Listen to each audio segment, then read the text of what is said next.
Chalino Sánchez, born Rosalino Sánchez Fernandez, entered the world on August 30th, 1960, in Coyotitan, Sinaloa, a region known for its vast agricultural plains and rugged mountains. Raised in a rural environment, Chalino's upbringing was intertwined with the traditional values and challenges faced by Mexican families in the countryside.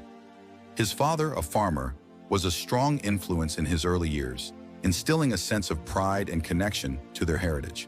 However, this idyllic picture was shattered when Chalino's father was murdered when he was just 6 years old, an event that marked a turning point in his life.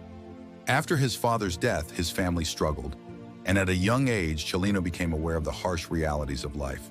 To support his family, he took on various jobs, including that of a farm worker. He grappled with poverty, but this also sparked his imagination and inspired his creativity. At 12, having developed an interest in music, he began to write corridos, narrative songs that often told stories of historical figures, love, betrayal, and the challenges of life, particularly in a context that reflected the lives of disenfranchised individuals. Musical inspiration and early career Chalino was greatly influenced by famous Mexican musicians, such as Antonio Aguilar and Javier Solís, whose music often resonated with the struggles of the people. The corridos he started to write often served as a form of storytelling, connecting the experiences of his community to a broader audience. He wrote about heartbreak, loss, and the complex dynamics of life within Mexico. As a teenager, in a move that revealed both his rebellious spirit and his thirst for survival, he became involved with a group of bandits, eventually leading to an arrest. This period in his life would later become a recurring theme in his music. In the late 1970s, Chalino's family faced further hardship when they decided to migrate to California in search of better opportunities.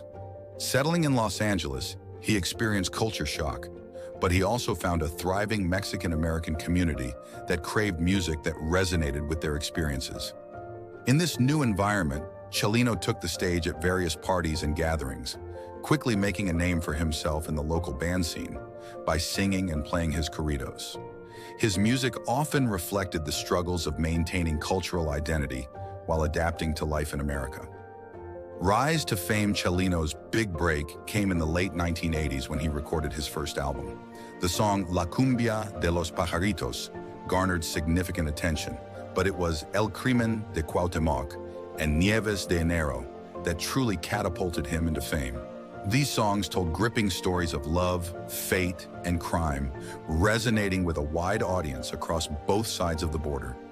His concerts became notorious, with enthusiastic crowds flocking to see him perform live. Chalino's unique style included powerful performances infused with deep emotion and passion.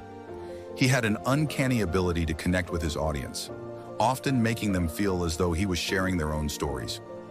This connection translated into tremendous loyalty from his fans, who quickly spread his popularity through word of mouth in the communities where he performed. During the early 1990s, Chalino released several successful albums, solidifying his status as a leading figure in the Narcocorrido genre. His music often depicted the complex narratives surrounding drug cartels, reflecting both admiration and caution, portraying the reality of those living on the edge of legality. Chalino's lyrical prowess allowed him to navigate sensitive subjects, resulting in songs that resonated with the lives of many in Mexico and the United States. Legacy and influence. Chalino Sánchez's impact on the music industry remains significant, even decades after his tragic death. His style influenced many artists who came after him, helping to establish narcocorridos as a valid musical genre in contemporary Mexican music. Artists like Los Tigres del Norte and Los Bukis often cite Chalino as a significant influence on their careers.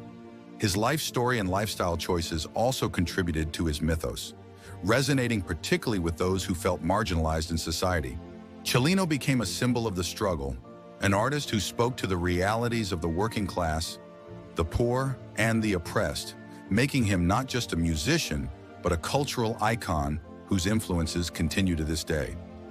Murder and mystery. Tragically, Chalino's life was cut short on May 16, 1992, when he was murdered shortly after performing in Culiacan, Sinaloa.